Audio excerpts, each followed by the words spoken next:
आइए हम प्रार्थना करते हैं परमेश्वर के वचन के लिए कि परमेश्वर हमसे बातें करें।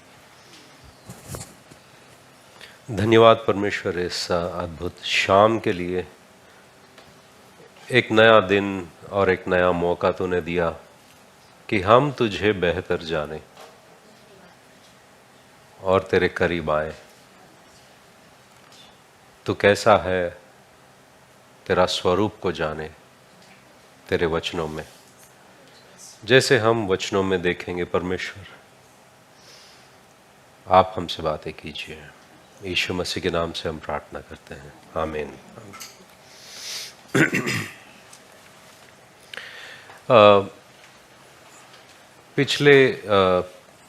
पिछले सप्ताह छोड़कर जो उससे पहले हमने वचन में देखा कि परमेश्वर अनुग्रहकारी है। नहीं, परमेश्वर दयालु है। और मैंने ये भी बोला कि वो कोई अलग किस्म का आलू नहीं है, वो दयालु है, दयालु। क्योंकि जब हम निर्गमन के पुस्तक में, निर्गमन के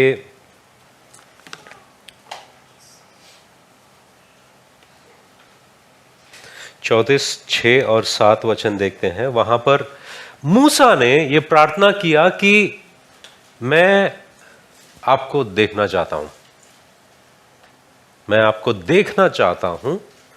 और मूसा ने जिस तरह विनती की, अगर परमेश्वर मैं तेरे आंखों में दया पाया हूं तो मैं जानना चाहता हूं कि तू कौन है, तुझे देखना चाहता हूं। तो परमेश्वर ने देखा कि इसकी जो ख्वाहिश है वो पूरे करने लायक है, और परमेश्वर ने अपने अनुग्रह से उसे पत्थर के बीच में एक चट्टान जो है उसके पीछे रखकर वहां से, ताकि वो देखे, और परमेश्वर ने कहा कि मेरी सारी अच्छाई तेरे सामने से गुजरने दूंगा। जब वो गुजर रहे थे, निर्गमन के पुस्तक में 6 और 7, 34 का 6 और 7 हम देखते हैं कि प्रभु उनके सामने से निकला और उनसे घोषित किया, प्रभु प्रभु वह दयालु और अनुग्रह करने वाला। देखिए, दया और अनुग्रह दो अलग है। दया और अनुग्रह दो अलग है। यहां पर एक चिट्टा मिलता है हमें कि परमेश्वर कौन है, परमेश्वर का स्वभाव कैसा है और वो कौन है। वो यहां पर यह लिखा गया है कि वह दयालु और अनुग्रह करने वाला, विलंब क्रोधी, अत्यंत करुणामय, सत्य परमेश्वर, वह हजारों पीढ़ियों पर करुणा करने वाला, अधर्म, अपराध और पाप को क्षमा करने वाला है। ये पूरे लिस्ट में जब हम देखेंगे कि अच्छा परमेश्वर कौन है, परमेश्वर ये है, परमेश्वर ये है, परमेश्वर ये है, परमेश्वर ये है, मगर इस पूरे चिट्टे में पहला कौन सा आता है? पहला कौन सा आता है? दयालु। दयालु जो है वो सबसे ऊंचा, जो पहला वहां पर लिखा गया है कि मैं दयालु परमेश्वर हूं, मैं दया करता हूं। तो जब मैं बाइबल पढ़ रहा था और इस दया के बारे में खोज रहा था, मुझे ऐसे 3 शब्द मिले जो पुराने नियम में परमेश्वर अपने स्वरूप के बारे में और दया के बारे में दिखाता है। और ये 3 शब्द जो है ये परमेश्वर के हृदय को बताते हैं, दिखाते हैं कि उसका हृदय कैसा है जब वो कहता है कि मैं दयालु हूं। इन 3 शब्दों को मैं चाहता हूं कि हम देखें। तो यहां पर जो शब्द लिखा है हिब्रानी भाषा में दयालु का, जो शब्द है रहूम, पहला शब्द क्या है? रहूम। यही शब्द से हमारा जो उर्दू शब्द आता है रहम, रहम आता है। मगर रहूम जो है वो ऐसा शब्द है, यहां पर इस शब्द में इसकी भावना ऐसी होती है कि ये उस दया को दिखाता है जैसे कि एक मां या बाप अपने बच्चे के ऊपर जो दया दिखाते हैं। मां और बाप अपने बच्चे के ऊपर जो दया दिखाते हैं, उदाहरण के तौर पर यहां पर किस तरह की बात बताया जा रहा है कि जब समझो बच्चा है, बच्चा नाराज होता है और चिल्लाता है या कुछ भी करता है, वो माँ बाप से दूर होता है। जब वो बाहर जाते जाते समझो उसको चोट लग गई, वो गिर गया, माँ क्या करती है? उसने जो कुछ भी कहा, उसने जो कुछ भी बर्ताव किया, वो सब भूल जाती है और दौड़ के आकर उसे पकड़ लेती है और अपने सीने से लगाती है। वो उस दया को दर्शाने वाला शब्द है रहूम। और जब परमेश्वर अपने आप के बारे में ऐसा बताता है कि मैं जो परमेश्वर हूं और ये मेरा स्वभाव है, और ये स्वभाव मतलब क्या होता है? मैंने ये दृष्टांत रीति से पूछा है सुबह के कलीसिया में भी। अगर मैं ये किताब, क्या है किताब, ये किताब है, आप हो इधर? हाँ, अगर मैं इसको छोड़ दिया यहां पर तो क्या होगा? पक्का गिर गया। फिर छोड़ दूं तो क्या होगा? कितने बार छोड़ दूंगा तो गिर जाएगा? आप कितने भी बार छोड़ो वो गिर जाएगा। क्यों? अभी वो एक शब्द है, मुझे नहीं आता है, मैं नहीं बोल सकता उसको। ग्रेविटी बोलते हैं अंग्रेजी में, शराफत से ग्रेविटी बोलते हैं उसको। क्या है? क्या? सविता को सुन लो बस। अगर समझो अगले क्षण में ये गुरु, उसने अपना मूड बदल लिया कि अब मैं, अभी बहुत हो गया, अभी मैं आकर्षित नहीं करूंगी। बदल सकता है मूड? तो अगर मूड बदल दिया तो क्या होगा? चीजें नीचे नहीं गिरेंगे, वो हवा में उड़ते रहेंगे और आप और मैं हवा में रहेंगे। परमेश्वर ऐसा नहीं है कि अपना जो मूड को क्या बोलते हैं हिंदी में? भावनाएं, इमोशंस जो होते हैं, और वो बदलती हैं, राइट? अगर आपको खुश हुआ तो आपका मूड अलग होता है, आप कोई बाधा में है उस वक्त आपका, तो ऐसे ग्रेविटी को नहीं होता है, वो बदलता नहीं। वैसी है जब परमेश्वर कहता है कि मैं दयालु हूं, वो ऐसा परमेश्वर है कि उसका स्वभाव अपने मूड पे आधारित नहीं होता है, क्योंकि वो ये सारे चीजों से वो परे है। कोई भी चीज उसे अपने गुण और लक्षण से उसे अलग नहीं करती। वो सदा सदा के लिए ऐसा ही है और ऐसा ही रहेगा, वो बदलता नहीं। जब भविष्यवक्ताओं ने इन बातों को समझा तो उन्होंने कहा, उदाहरण के तौर पर जब हम देखते हैं मूसा कहता है, मूसा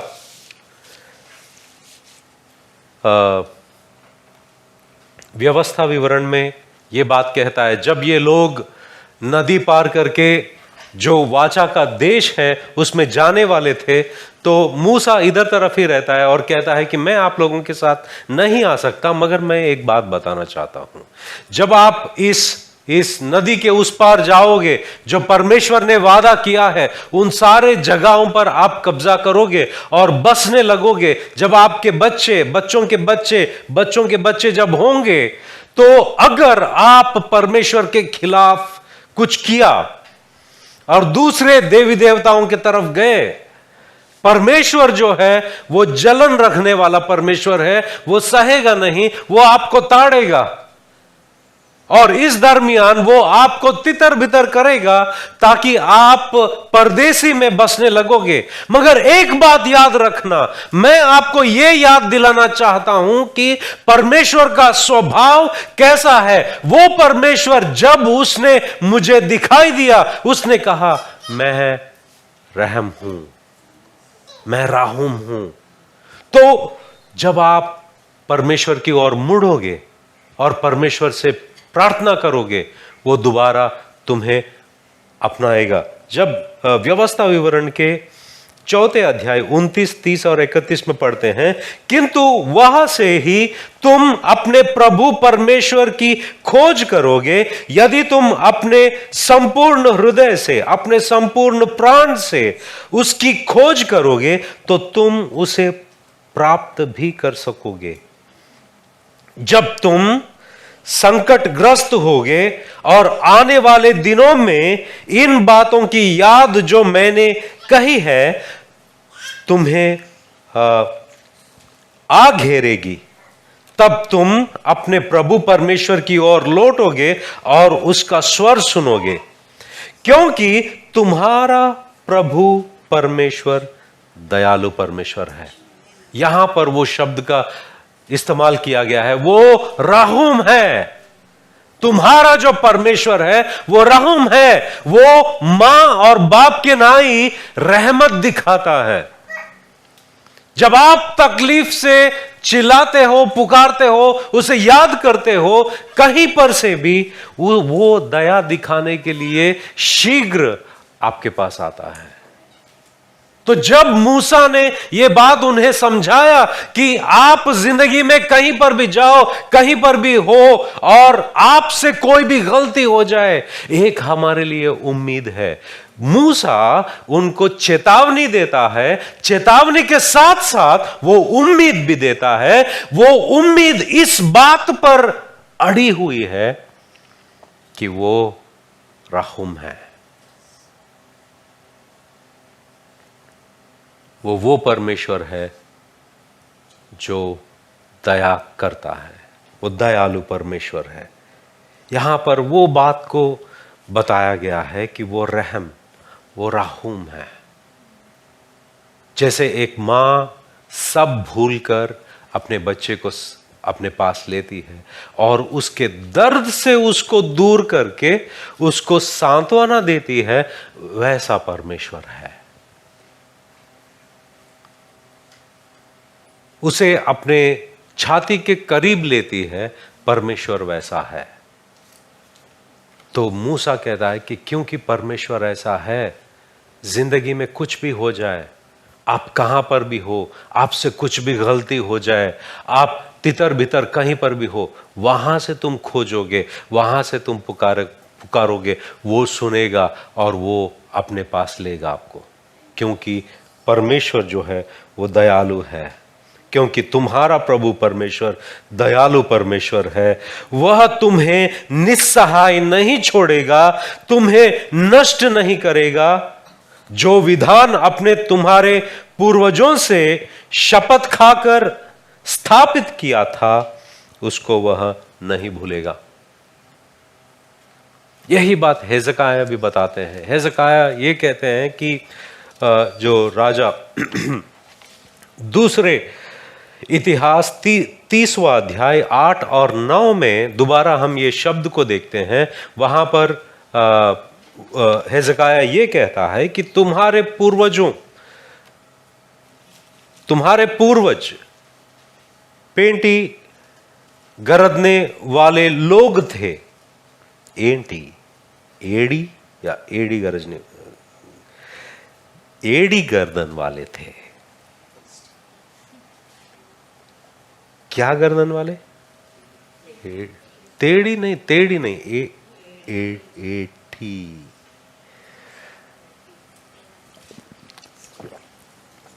कोई मुझे ट्यूशन ले लो, हिंदी सिखा दो। हां, गर्दन वाले थे।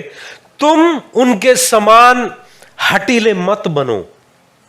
किंतु अपने प्रभु परमेश्वर के सम्मुख विनम्र बनो और उसके पवित्र स्थान में आओ, जिसको उसने सदा सर्वदा के लिए पवित्र किया है। अपने प्रभु परमेश्वर की आराधना और सेवा करो, ताकि उसकी क्रोधाग्नि तुमसे दूर हो जाए।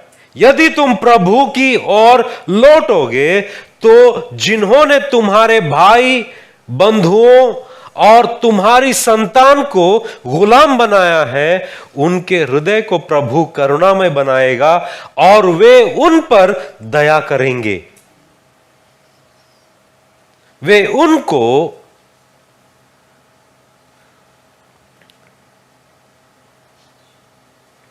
स्वतंत्र कर देंगे और तुम्हारे भाई बंधु तथा तुम्हारी संतान और इस देश को लौट आएंगे। यहां पर वो कहता है कि जब आप पुकारोगे परमेश्वर को, क्योंकि वो परमेश्वर ऐसा है, क्योंकि परमेश्वर का स्वभाव ऐसा है, वो सुनेगा आपका, वो आपको जवाब देगा।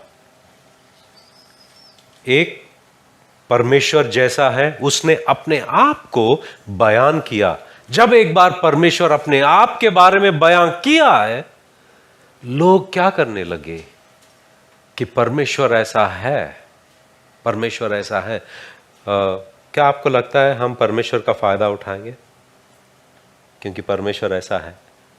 अरे परमेश्वर ऐसा है, फायदा उठाओगे तो पड़ेगी। मगर परमेश्वर का स्वभाव ऐसा है, हम कैसे भी स्थिति में रहूं, उसका स्वभाव बदलता नहीं। हम भरोसे लायक ना भी रहे, वो हमेशा भरोसेमंद है, उस पर भरोसा किया जा सकता है। जब इन बातों को देखते हैं, ये जो शब्द के बारे में जब हम देखते हैं कि परमेश्वर राहुम है, तो दाऊद क्या करता है, इस शब्द का इस्तेमाल करता है और उसके बारे में गीत गाने लगता है कि परमेश्वर तू ऐसा है। उदाहरण के तौर पर जब हम देखते हैं भजन संहिता 78 को क्या कहते हैं, वो कहता है, परंतु परमेश्वर दयालु है, राहुम है, वह विनाश नहीं करता, वरन वह अधर्म को ढांपता है। उसने बार बार अपने क्रोध को लौटा लिया और अपने रोष को पुनः भड़कने नहीं दिया। उसने अपने क्रोध को वापस लिया, वो भड़का नहीं। ये गीत बन गया अभी। मतलब जो परमेश्वर का स्वभाव है, परमेश्वर अपने आप को जो बयान किया है, और उस स्वभाव को केंद्रित करते हुए, उस स्वभाव को ध्यान में रखते हुए इन्होंने प्रार्थना, उनकी प्रार्थना जिंदगी बदल गई। जब आपको पता चलता है परमेश्वर ऐसा है, तो यह स्वभाव जो है हमारी प्रार्थना जिंदगी को बदल देता है, हमें बदल देता है, और हमारा रवैया जो परमेश्वर की ओर है वो बदल देता है। और ये शब्द अब गीत बन गया है,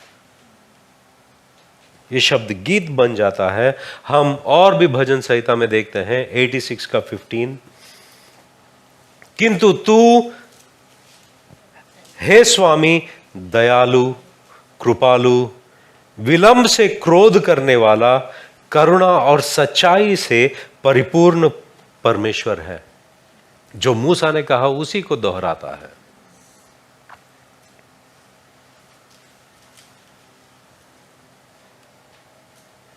हमेशा एक बात रखिए, याद रखिए, यहां पर भजनकार जो है परमेश्वर का स्वरूप, परमेश्वर का स्वभाव, और जिस तरह से उस स्वभाव को लेकर लोगों ने उस पर भरोसा रखा, अपने जिंदगी में उन जो बदलाहट आई है, उसको एक गाना बनाया है, जिसे हम ये कहते हैं कि डॉक्ट्रिन, सिद्धांत जो परमेश्वर के बारे में है, वो गीत में बदल दी गई है।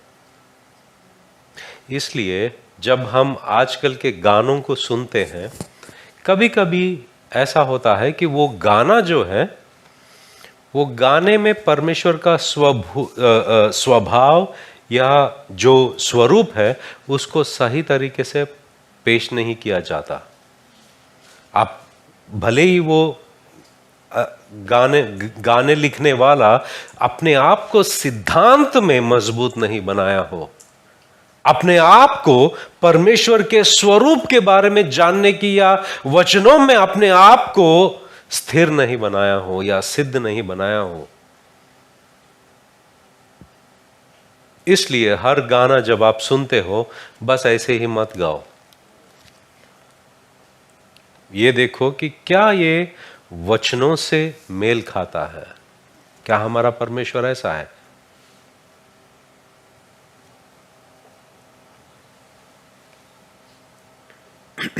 यही बात, ये जो राहुम बात है, भविष्यवक्ताएं जानते थे। एक भविष्यवक्ता तो परमेश्वर पर बिगड़ गया क्योंकि उसका स्वभाव ऐसा है। कौन था मालूम है वो? योना। सुबह सुना था क्या? योना। वो परमेश्वर ने योना से कहा तू जा इन लोगों को चेतावनी दे। वो 40 दिन घूमता रहा और चेतावनी देता रहा और सब लोगों ने इस बात को सुन लिया और वो लोग उपवास करने लगे और प्रार्थना करने लगे, याचना करने लगे। तो परमेश्वर मुकर गए अपने को क्रोध से और योना इस बात से नाराज था। मगर परमेश्वर कहता है कि तू क्यों नाराज है? इतने सारे लोग हैं इस शहर में और तू चाहता है कि मैं तबाह करूं। ये लोग ऐसे हैं कि दाएं से बाएं क्या है नहीं जानते हैं। योना का लास्ट स्टेटमेंट पढ़ना, योना के किताब में आखिरी वचनों को पढ़ना, ये लोग नहीं जानते। वो ऐसा परमेश्वर है, वो राहुम है। ये पहला शब्द। दूसरा शब्द जो है परमेश्वर के दिल को बयान करने वाला, वो है हेसेद। जब हम प्रोनाउंस करते हैं उसका खा आता है मगर वो साइलेंट है, हेसेद। ये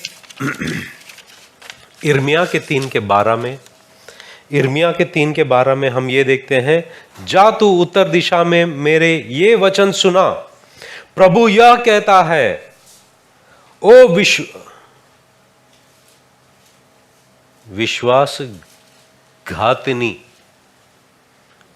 ओ विश्वासघातिनी इस्राएली जनता, मेरी ओर लौट, मैं करुणा सागर हूं। यहां पर वही शब्द है हेसेद। मैं तुझ पर क्रोध नहीं करूंगा, मुझ प्रभु का यह वचन है, मैं युगांत तक तुझसे नाराज नहीं रहूंगा। यहां पर यह जो शब्द है, अगर पहला शब्द जो राहुम है वो एक मां या बाप का रहम को दिखाने वाला, दर्शाने वाला है, यह जो शब्द है वो ये बात को दर्शाता है कि कवनेंटल, वाचा की दया है। वाचा की दया क्या होती है? क्योंकि परमेश्वर बार बार वो जिसने वाचा किया है उस वाचा को ध्यान में रखते हुए अपना प्यार, अपनी करुणा, अपनी दया जो है वो दिखाते ही रहेगा। उस वाचा को ध्यान में रखते हुए, जैसे कि एक पति और पत्नी के बीच में एक वाचा बांधी जाती है, उस वाचा को ध्यान में रखते हुए और वो बर्ताव करते हैं, वैसे ही परमेश्वर जो है उस वाचा को ध्यान में रखता है और अपना प्रेम, अपना दया वो दिखाते ही रहता है। और यहां पर उदाहरण के तौर पर जब हम देखते हैं वचन में, यहां पर यह लिखा है कि तू वापस आ। इस्राएल से वो कहते हैं, इर्मिया के 3:12 में इस्राएल से कहते हैं तू वापस आ। एक इस्राएल जो ऐसे लोग थे, वो एक पत्नी पति को छोड़कर बार बार अलग अलग लोगों के पास जाती है, मगर परमेश्वर एक पति के नाई उसके पीछे बार बार जाकर उसे वापस बुलाता है। ये कौन से भविष्यवक्ता के जीवन में देखते हैं? होशाया। परमेश्वर वैसा है। क्यों? उसने एक बार वाचा बांधा है और उस वाचा से वो मुकरने वाला नहीं, इसलिए वो दया दिखाते ही रहेगा, दिखाते ही रहेगा। लोग भले ही कितने भी नीच हो, लोग या और प्रजा कितने भी वो परमेश्वर के खिलाफ जाए, क्योंकि उसने वाचा बांधा है, उस वाचा के अतिरिक्त वो अपनी दया को दिखाते रहता है। और ये वाचा को हम कहां देखते हैं? यीशु मसीह इस दुनिया में आए हैं उस वाचा के कारण, क्योंकि परमेश्वर ने वाचा बांधी, और वही वाचा को और वही करुणा को हम देखते हैं, वो क्रूस पर मरा उस वाचा के लिए ही, और वो तीसरे दिन जिंदा उठा। अब उस वाचा में ही जितने लोग यीशु मसीह पर विश्वास करते हैं वो नाश नहीं होंगे मगर अनंत काल का जीवन पाएंगे, क्योंकि परमेश्वर और पौलुस एफेसियों की पत्री 2 अध्याय में वो कहता है कि परमेश्वर ने हमें अलग किया है ताकि आने वाले युगों में अपनी अच्छाई को वो दिखाते ही रहेगा। युगों तक वो अपनी भलाई दिखाते रहेगा, अपनी अच्छाई दिखाते रहेगा।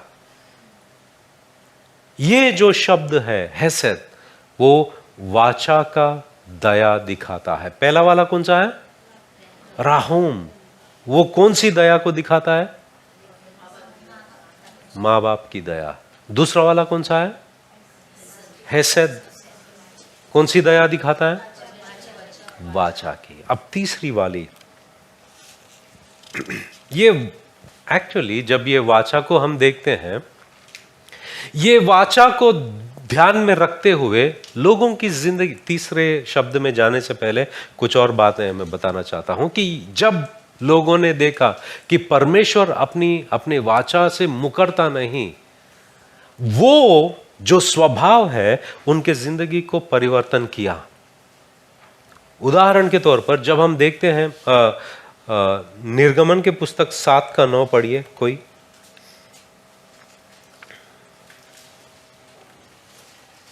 जब फिरौन तुमसे कहे अपने प्रमाण का कोई चमत्कार दिखाओ, तब तू हारून से कहना अपनी लाठी लेकर फिरौन के सामने डाल दे कि वह अजगर बन जाए। नहीं, ड्यूटरोनॉमी निर्गमनी नहीं, ड्यूटरोनॉमी व्यवस्था विवरण 7:9। इसलिए जान रख कि तेरा परमेश्वर यहोवा ही परमेश्वर है, यह विश्वास योग्य ईश्वर है, जो उससे प्रेम रखते और उसकी आज्ञाएं मानते हैं। उनके साथ वह 1000 पीढ़ी तक अपनी वाचा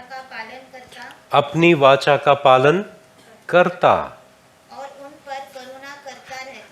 पर करुणा करता रहता है। हेसेद, उन पर करुणा करता रहता है, मतलब रोकता नहीं, वो करुणा दिखाते रहता है। क्यों? किसके वजह से? क्योंकि उसने वाचा बांधी। और जब स्पाइस, जासूस जब जाते हैं, यहोशू भेजता है, जासूस जब जाते हैं, वहां पर कौन सी स्त्री है जिन्होंने इनकी मदद की? राहब। राहब ने क्या कहा पता है? मैंने तुम लोगों को छुपाया, मरने नहीं दिया। मेरे सामर्थ्य में जितना कुछ है मैंने आपके लिए किया है। अब मुझसे आप वाचा बांधो।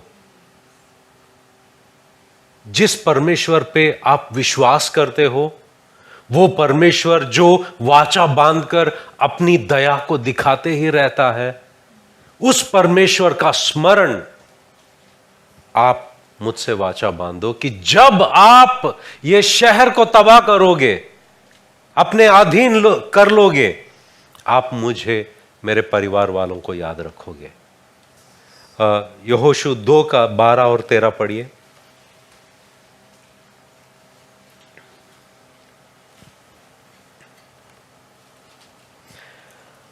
अब तुम मुझसे प्रभु की शपथ खाओ कि जैसा मैंने तुम्हारे साथ दयापूर्ण व्यवहार किया है वैसा ही तुम मेरे पिता के परिवार के साथ दयापूर्ण व्यवहार करोगे। मुझे एक विश्वस्त चिन्ह दो। तुम मुझे वचन दो कि तुम मेरे पिता माता मेरे भाइयों और बहनों के साथ उनके सब कुटुंबियों को जीवित रहने दोगे और मृत्यु से हमारे प्राणों को बचाओगे। तो उसने कहा, जिस परमेश्वर को आप विश्वास करते हो, जिस परमेश्वर पर आप विश्वास करते हो, उसका स्मरण दिलाते हुए उसने कहा, अगर ये आपका परमेश्वर है जो दया दिखाता है, वाचा बांधता है और उस वाचे के अनुसार दया दिखाते ही रहेगा, क्योंकि यहां पर भी हम वही शब्द को देखते हैं, हेसेद, वाचा बांधो मुझसे। और यही वाचा को हम देखते हैं जोनाथन और दाऊद के बीच में, योनातन और दाऊद के बीच में। अगर आप दाऊद से कहता है, अगर तू जीत गया और परमेश्वर तेरे सारे शत्रुओं को नाश कर दिया, मुझसे तू वाचा बांध, जिस परमेश्वर पर हम विश्वास करते हैं कि तू मुझे नाश नहीं करेगा, ना मेरे बच्चों को। जब योनातन मर गया, सब लोग मर गए, दाऊद इस बात को याद करता है कि मैंने वाचा बांध दी थी मेरे दोस्त योनातन से। क्या उसका घराने का कोई है जिस पर मैं रहम दिखा सकता हूं? तो वो कहता है कि एक लंगड़ा उसका लड़का है, मेफीबोशेत। जब मेफीबोशेत को बुलाया जाता है, एक राजा को क्या करना होता है उस जमाने में, हम उस जमाने की बात कर रहे हैं, कि क्योंकि उसके सिंहासन पर कोई खतरा या कोई हक ना जताए, सारे लोगों को मार दिया जाता था। जब ये लंगड़े लड़के को सामने लेके आते हैं और मेफीबोशेत डरते रहता है कि क्यों बुलाया गया, अब तो मेरी मौत पक्की है, मैं तो कहीं जी रहा था, मैं तो ठीक से चल भी नहीं पाता। तो मेफीबोशेत से कहता है कि मैंने वाचा बांधी तेरे पिता से, तू मेरे मेज पर बैठेगा और मेरे साथ में खाएगा।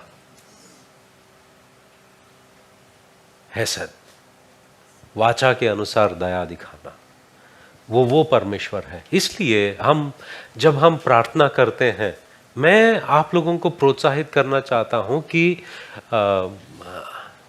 when was it you were saying like वचन के अनुसार प्रार्थना करते हैं? We were discussing sometime while we were talking to Pastor Birendra, like they don't, हाँ मैं और Pastor Birendra से बात कर रहे थे, तो Pastor अतुल बोल रहे थे कि जो लोग हैं उनको पढ़ना लिखना नहीं आते, मगर वो लोग वचनों को याद कर चुके हैं। तो जब भी वो प्रार्थना करते हैं, वो वचनों को याद करके वो प्रार्थना करते हैं। ये बहुत ही महत्वपूर्ण है कि जब हमारे प्रार्थनाओं में जो परमेश्वर अपने आप के बारे में बयान किया है, उसको लेकर, उस वचनों को लेकर, उस वचनों को याद करते हुए प्रार्थना करना। क्योंकि ये वचन क्या करता है, क्योंकि भविष्यवक्ताओं ने, प्रेरितों ने, सब लोगों ने ऐसा ही प्रार्थना किया है। देखो कि कौन से वचन है जो परमेश्वर की स्वभाव को दर्शाता है। उन वचनों को उठाते हुए आप गीत गाते हो, आप प्रार्थना करते हो। इस प्रार्थना में सामर्थ्य होता है। कभी कभी हमारे प्रार्थनाएं होती है, वो वचनों के अनुसार नहीं होती है, उसके स्वभाव के अनुसार नहीं होती है। परमेश्वर इसको ना तू, वो वचन के अनुसार नहीं, क्योंकि परमेश्वर दयालु है। परमेश्वर हमसे कभी ये नहीं कहता कि तू बदला ले, परमेश्वर ये कहता है कि तू दया दिखा, क्योंकि मैंने दया दिखा। हम वहां पर थोड़ी देर में आएंगे, मगर यहां पर हमारे प्रार्थनाओं में ये वचनों को लेकर प्रार्थना करना बहुत ही जरूरी है। और हमारी प्रार्थनाओं में परमेश्वर के स्वभाव को और स्वरूप को दर्शाने वाले वचन अगर हम सीख लेते हैं, बाय हार्ट करते हैं, बहुत अच्छी बात है। और यही वाचा को हम देखते हैं, कहां पर देखते हैं? रूत और नायोमी वाचा, रूत 1:8, हेसेद। और दाऊद खुद काफी लोगों को नाश नहीं किया क्योंकि वाचा बांधी। 2 शमूएल 2 अध्याय 5 और 6।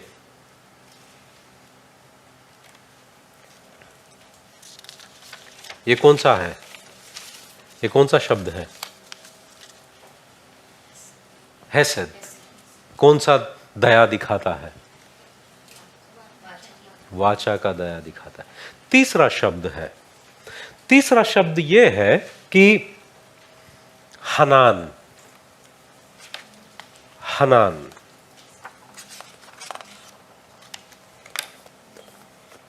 कोई ये वचन पढ़िए, निर्गमन का 33:29। हाँ, 19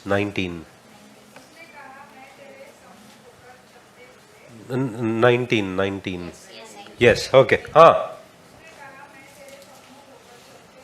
हम्म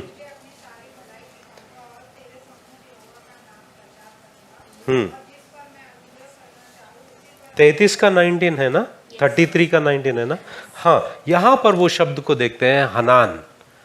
ये जो शब्द है, उसने कहा मैं तेरे सम्मुख होकर चलते हुए तुझे अपनी सारी भलाई दिखाऊंगा और तेरे सम्मुख यहोवा नाम का प्रचार करूंगा, और जिस पर मैं अनुग्रह करना चाहूं, वो जो अनुग्रह है, अनुग्रह करना चाहूं उसी पर अनुग्रह करूंगा, और जिस पर दया करना चाहूं उसी पर दया करूंगा। यहां पर वो शब्द का भी जिक्र है, हनान।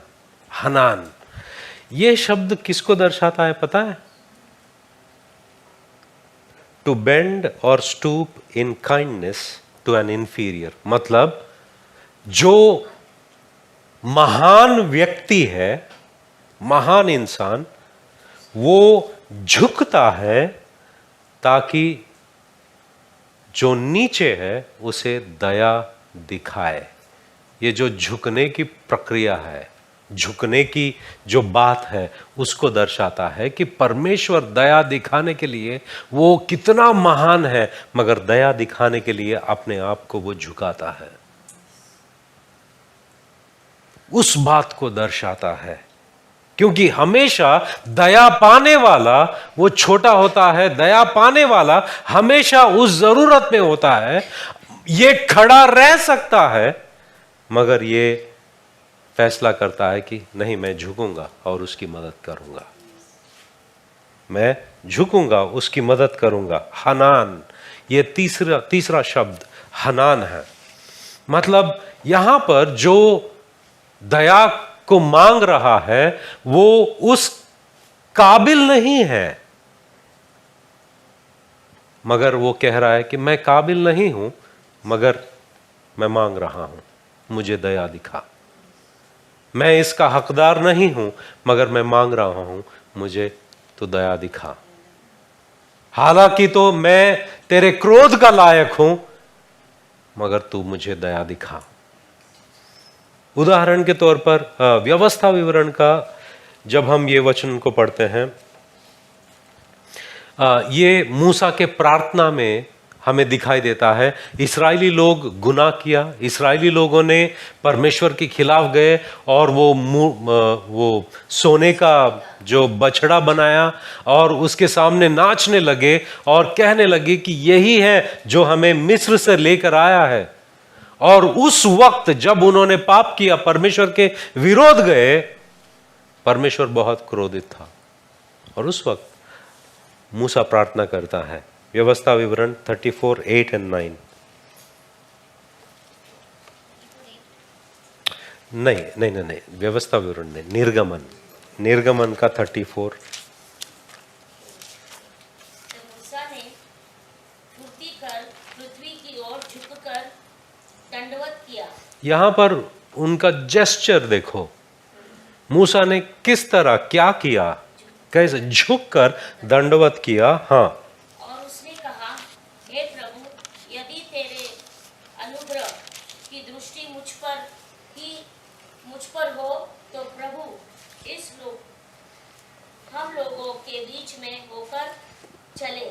ये लोग हठीले तो है, तो भी हमारे अधर्म और पाप को क्षमा कर और हमें अपना निज भाग मानकर ग्रहण कर।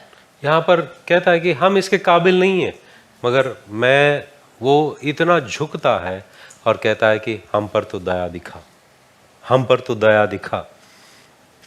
तो यहां पर वो मूसा इस बात पर इस्राएल को इस बात को लेकर वो प्रार्थना कर रहा है, क्योंकि वो जानता था कि ये परमेश्वर जो है हम पर दया दिखाएगा और हम पर दया दिखाने के लिए वो झुकेगा। हम उसके लायक नहीं हैं, मगर वो महान परमेश्वर हम पर करुणा करेगा।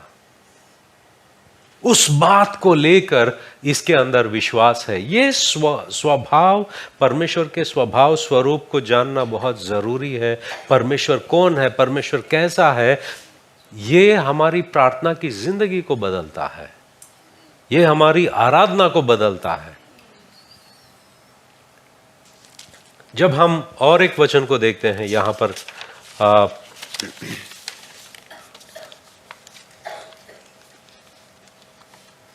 यशायाह का भजन संहिता 86:5-6, ये हमने देखा था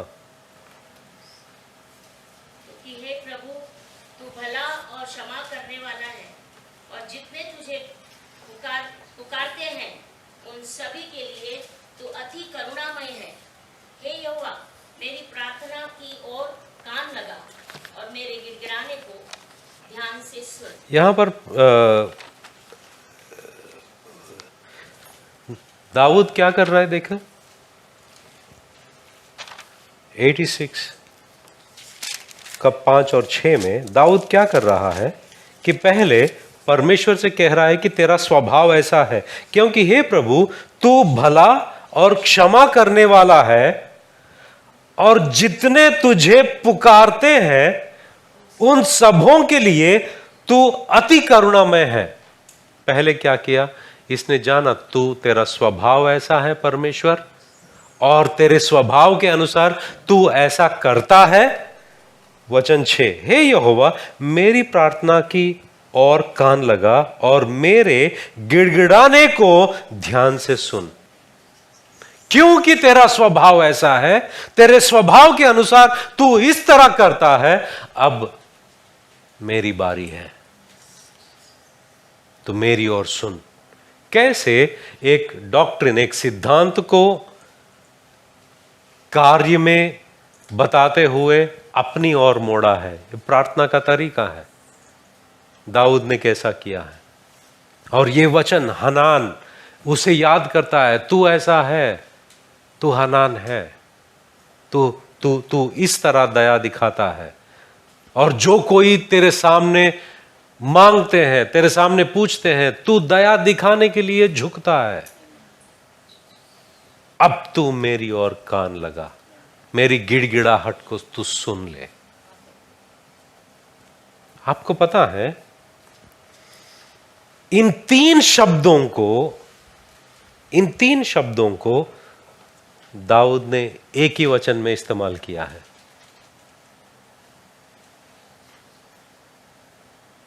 पहला शब्द कौन सा था, राहोम, दूसरा हेसेद, तीसरा हनान।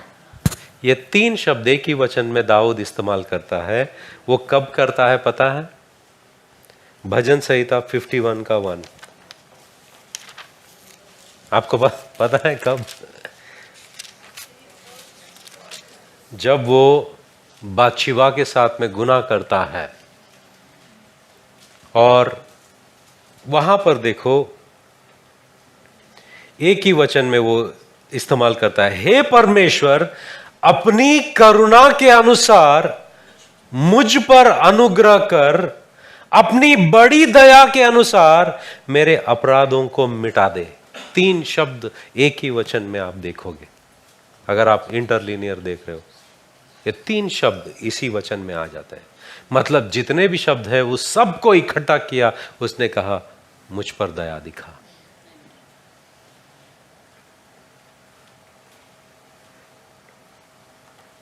क्योंकि परमेश्वर ऐसा है, क्योंकि परमेश्वर दयालु है और वो चाहता है कि हम जो है, जो उसकी आराधना करते हैं, हम उसकी तरह बने।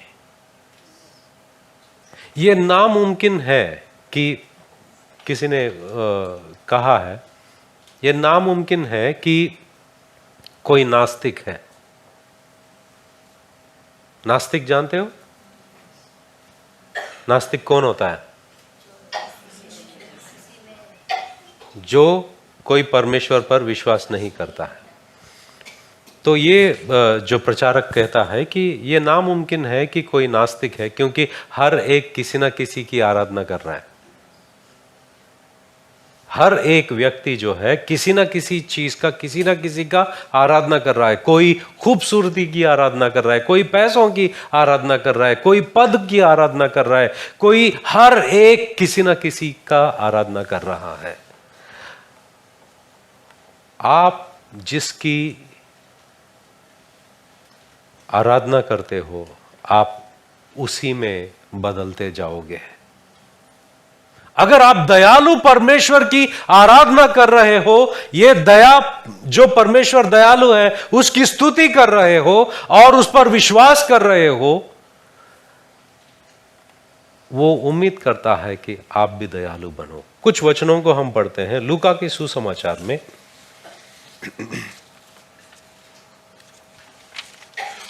6:36 पढ़िए।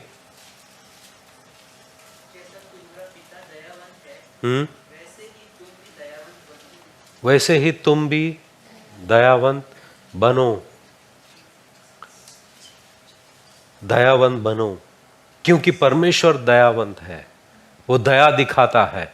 जब हम वो जो दुष्टांत को देखा था, वो दुष्टांत पिछले सप्ताह से पिछले हमने देखा था, मत्ती के सुसमाचार 18 में एक राजा था। राजा के एक दास था, और वो दास कितने टन का सोना चांदी का कर्जदार था? तकरीबन 300 टन। वो जब चुका नहीं पाया तो राजा ने क्या किया? सब माफ किया। वो बाहर गया, और बाहर जाने के बाद में अपने ही और एक सेवक था, मतलब एक वहां जाते हैं, वो पढ़ते हैं एक बार मत्ती का 18।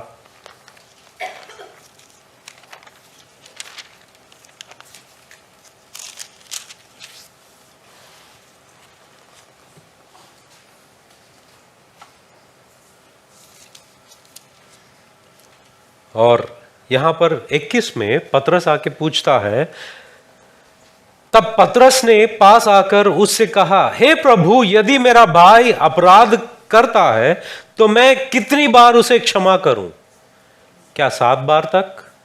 यीशु ने उससे कहा, मैं तुझसे यह नहीं कहता कि 7 बार तक, वरन 7 बार के 70 गुने तक। इसलिए स्वर्ग का राज्य उस राजा के समान है जिसने अपने दासों से लेखा लेना चाहा। जब वह लेखा लेने लगा तो एक जन उसके सामने लाया गया जो 10,000 तोड़े का कर्जदार था। 300 टन का कर्ज, 300 की 3,000 पता नहीं, बट एनीवेज, जबकि चुकाने को उसके पास कुछ न था। तो उसके स्वामी ने कहा, यह और इसकी पत्नी और बाल बच्चे और जो कुछ उसका है सब बेचा जाए और कर्ज चुका दिया जाए। इस पर उस दास ने गिरकर उसे प्रणाम किया और कहा, हे स्वामी धीरज धर, मैं सब कुछ भर दूंगा। ये एक्चुअली एक झूठा इंसान है। वो 300 बार पैदा भी हुआ तो ये कर्जा उससे चुकेगा नहीं। तब उस दास के स्वामी ने तरस खाकर उसे छोड़ दिया और उसका कर्जा भी क्षमा कर दिया। यहां पर ये जो दास है इसने सिर्फ क्या मांगा? समय मांगा। मगर राजा ने क्या किया? दयालु, सब कुछ माफ कर दिया, कर्जा भी क्षमा कर दिया। 28 में लिखा है, परंतु जब वह दास बाहर निकला तो उसके संग दासों में से एक उसको मिला जो उसके 100 देनार कर्जदार था। 100 देनार मतलब अगर 1 देनार 1 दिन की मजदूरी है तो 100 मतलब कितने? तकरीबन कुछ 3-4 महीने का जो तनख्वाह 3-4 महीने में वो चुका सकता है। उसने उसे पकड़कर उसका गला घोटा और कहा, जो कुछ तुझ पर कर्ज है भर दे। तो मेरा सवाल आपसे ये है कि ये जो दास है जिसका 10,000 तोड़े हैं, जो माफ किया गया है, क्षमा किया गया है, वो ये 300 देनारी देने वाला था, उसे माफ क्यों नहीं कर पाया? क्योंकि राजा कहता है,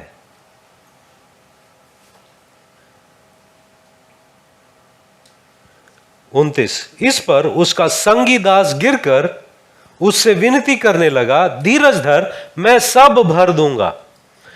उसने ना माना, परंतु जाकर उसे बंदी गृह में डाल दिया कि जब तक कर्जा भर ना दे तब तक वहीं रहे। उसके संगी दास यह जो हुआ था देखकर बहुत उदास हुए और जाकर अपने स्वामी को पूरा हाल बता दिया। तब उसके स्वामी ने उसको बुलाकर उससे कहा, हे दुष्ट दास, तूने जो मुझसे विनती की तो मैंने तेरा वह पूरा कर्जा क्षमा कर दिया। इसलिए जैसे मैंने तुझ पर दया की वैसे ही क्या तुझे भी अपने संगी दास पर दया करना नहीं चाहिए था? तो सवाल यह है कि ये दया क्यों नहीं कर पाया? क्यों नहीं किया?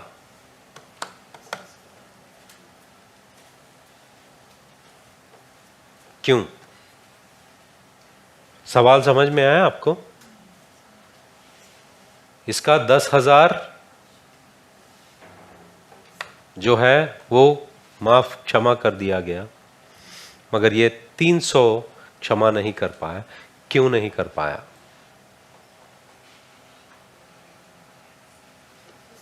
जोर से बोल।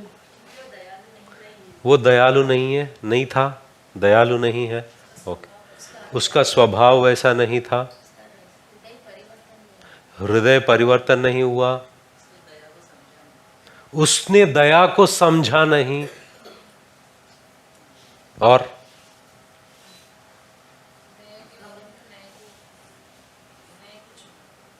नया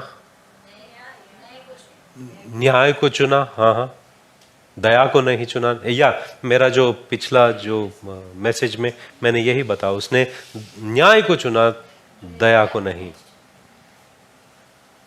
हम लोग दूसरा एक देखते हैं, एक छोटा वाला दृष्टांत है।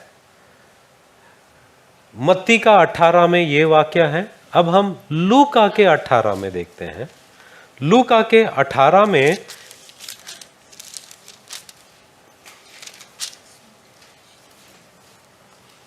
9 से देखेंगे। उसने उनसे जो अपने ऊपर भरोसा रखते थे कि हम धर्मी हैं और दूसरों को तुच्छ जानते थे, यह दृष्टांत कहा। दो मनुष्य मंदिर में प्रार्थना करने के लिए गए। एक फरीसी था और दूसरा चुंगी लेने वाला।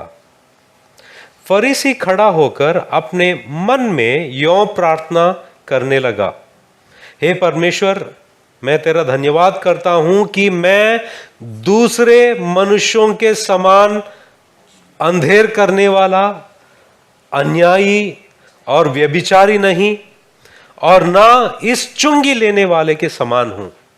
अब देखो, वो प्रार्थना में भी अपने आप को दूसरों के साथ में तुलना कर रहा है, मैं इससे बेहतर हूं, मैं उससे बेहतर हूं, मैं उससे बेहतर हूं। वो ये कहता है, मैं सप्ताह में 2 बार उपवास रखता हूं, मैं अपनी सब कमाई का 10वां अंश भी देता हूं, परंतु चुंगी लेने वाले ने, अभी यहां पर उसने कहा कि मैं क्या नहीं करता हूं, मैं क्या करता हूं। ये 2 चीजों को उसने बताया, मैं ऐसा नहीं हूं, वैसा नहीं हूं, इसकी तरह नहीं हूं, उसकी तरह नहीं हूं, ये एक हो गया, मगर मैं ये करता हूं, वो करता हूं, वो करता हूं। अब जब चुंगी लेने वाला कौन होता है? Tax collector. आपने ट्रांसलेशन किया, हाँ, चुंगी लेने वाला टैक्स कलेक्टर होता है जो चुंगी लेता है। अब चुंगी लेने वाला जो है, उस जमाने में चुंगी लेने वालों को उनके साथ में समानता में उनका जिक्र किया जाता था। जो व्यभिचारी है, जो लोग गलत करते हैं, उनके साथ में ये चुंगी लेने वालों को भी उनके समान गिना जाता था, क्योंकि ये लोगों को सताते थे और उन लोगों से पैसा लेते थे, ज्यादा पैसा लेते थे, और जो राजा को देना होता है या किसी को देना होता है, टैक्स पे करना होता है, उनको जो उनके है उनका टैक्स माफ कर देते हैं, और जो उनके नहीं है उनसे ज्यादा वसूल करते हैं। और ये टैक्स कलेक्टर जो है, वो लोग बहुत ही अमीर और रईस होते थे। एक चुंगी लेने वाला जो है, वो जिसके घर में उद्धार आया था, क्या नाम था उसका? जक्कई। वो अपने गवाही में क्या कहता है? मैं किसी से भी अगर लिया, ज्यादा लिया, उसको 4 गुना मैं। तो यहां पर आपको पता चलता है कि ये लोग क्या करते थे, ये लोग किस तरह अमीर बनते थे। जो अपने लोग हैं उनको माफ करना, जो अपने लोग नहीं हैं उनसे ज्यादा लेना, वसूल करना, और गरीबों पे भी जुल्म करना। अब ये चुंगी लेने वाला जो है, ये भी मंदिर में है, मगर इसके गुनाहें इतनी थी, और वो गुनाहों से, ये उस गुनाह का बोझ से दबा हुआ पश्चाताप में है, और वो जानता है कि वो गुनहगार है। जब यहां पर वचन लिखा है कि चुंगी लेने वाले ने दूर खड़े होकर, कहां से दूर खड़ा था? जब हम कहते हैं कि दूर खड़ा था, आपका घर दूर है कि नजदीक है? आप पूछोगे कहां से? सवाल यह है, कहां से दूर और नजदीक? आपके आप एक कोई तो पॉइंट होना चाहिए जहां से हम तुलना करते हैं, नजदीक या दूर। यहां पर यह है कि परमेश्वर के मंदिर में जो परमेश्वर का जो संदूक होता है और जहां पर उपस्थिति होती है, ये बहुत दूर खड़ा हुआ है, क्योंकि ये जानता है कि मैं गुनहगार हूं, मैं परमेश्वर के करीब नहीं आ सकता। क्यों? ये अपनी गुनाह को पहचानता है, ये अपनी गुनाह को जानता है, और इसके अंदर वो बात है। दूर खड़ा होकर स्वर्ग की ओर आंखें उठाना भी नहीं चाहा। क्यों? स्वर्ग की ओर आंखें उठाना जो है, जब परमेश्वर तू, अगर वो उठा नहीं पा रहा है, क्योंकि वो शर्मिंदा है। क्या है? शर्मिंदा है। वरन अपनी छाती पीट पीट कर, मतलब वो इतना अपने गुनाहों से, अपने खुद के गुनाहों से, अपने खुद के जिंदगी में जो गुनाहें हैं उस पर वो इतना पछतावा है, वो छाती पीट पीट कर ये कह रहा है कि हे परमेश्वर मुझ पापी पर दया कर। ऐसी प्रार्थना के लिए जो परमेश्वर राहूम है, जो परमेश्वर हसद है, जो परमेश्वर हनान है, वो झुकता है और इसे धर्मी ठहराया है, इसे धर्मी ठहराया है और वो गया। मत्ती के 18 में वो जो दास था, जो दुष्ट दास था,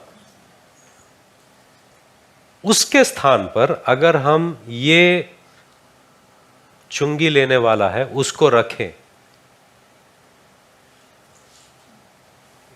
वो जो कहानी है उस कहानी में से वो जो दुष्ट दास को हम निकाल दें और ये चुंगी लेने वाला जो माफ किया गया है उसको रखें, जब वो बाहर निकलेगा और 300 देनारी का जिसका कर्जा था वो इसके सामने आया, तो ये क्या करता? उसे क्या करता? क्यों? क्योंकि ये अपनी खुद की गुनाह को जानता है, ये अपने खुद के गुनाह हैं कितने बड़े हैं वो जानता है, अपनी खुद की जिंदगी में क्या हो रहा है वो जानता है। क्योंकि परमेश्वर ने इतना कुछ माफ किया है, ये तो छोटी सी बात है, मैं माफ कर सकता हूं। परमेश्वर चाहता है कि हम उसी के तरह दयालु बने। जब एक कलीसिया इस दया को धारण करता है, कलीसिया में हर एक सदस्य दया को धारण करता है, मैं बताता हूं वो कलीसिया में, मैं बोलता हूं कि वो जन्नत से कम नहीं होती। जहां पर एक दूसरे के लिए माफी है, जहां पर एक दूसरे के लिए प्यार है, जहां पर एक दूसरे के लिए मोहब्बत है, कोई भी किसी के लिए भी वो उसने अगर कुछ भी किया हो वो दिल में रख कर नहीं रहता, क्योंकि माफ करता है। क्यों? परमेश्वर ऐसा है। परमेश्वर राहोम है, परमेश्वर हसद है, परमेश्वर हनान है और चाहता है कि हम भी ऐसा बने। और जब हम देखते हैं कि रोमियों की पत्री 12 अध्याय में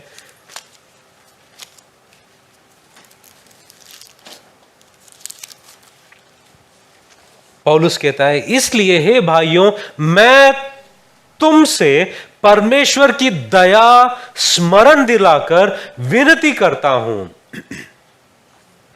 पौलुस क्या कहता है? किसकी स्मरण दिला रहा है?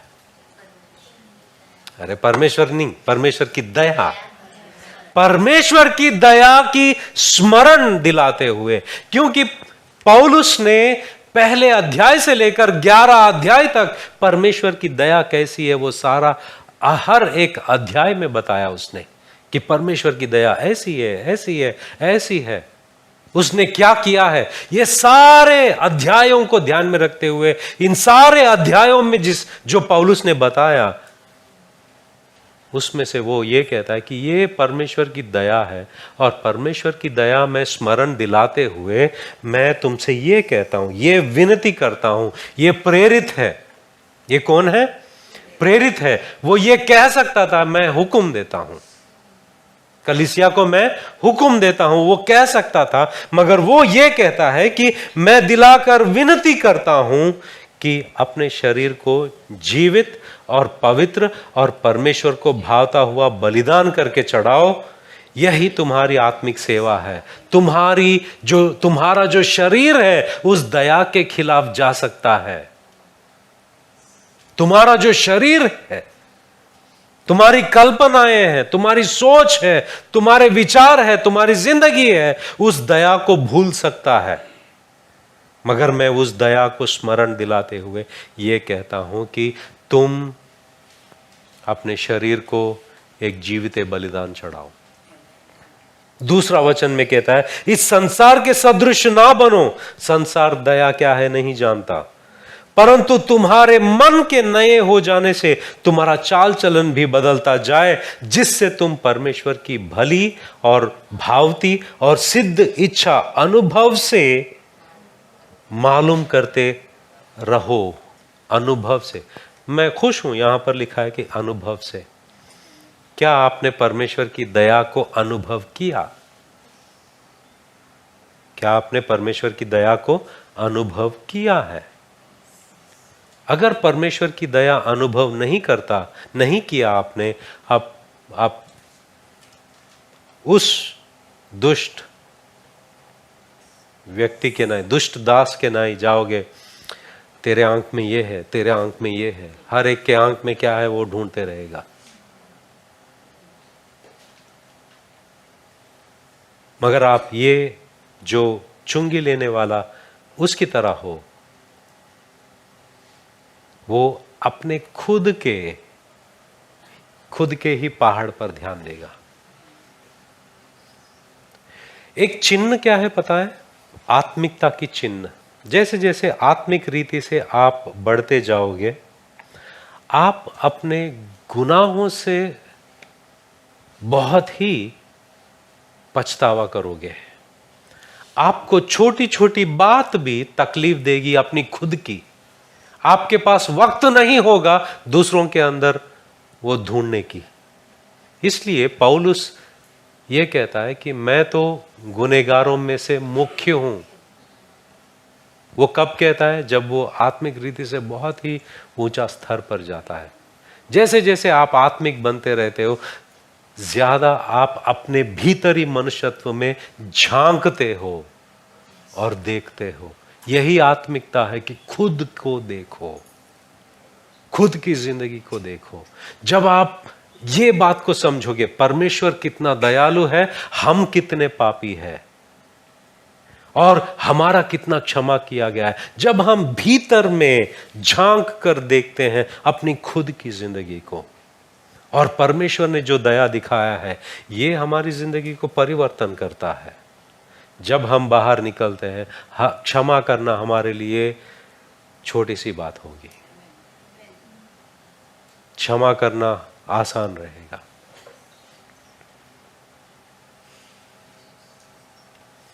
आइए हम प्रार्थना करते हैं।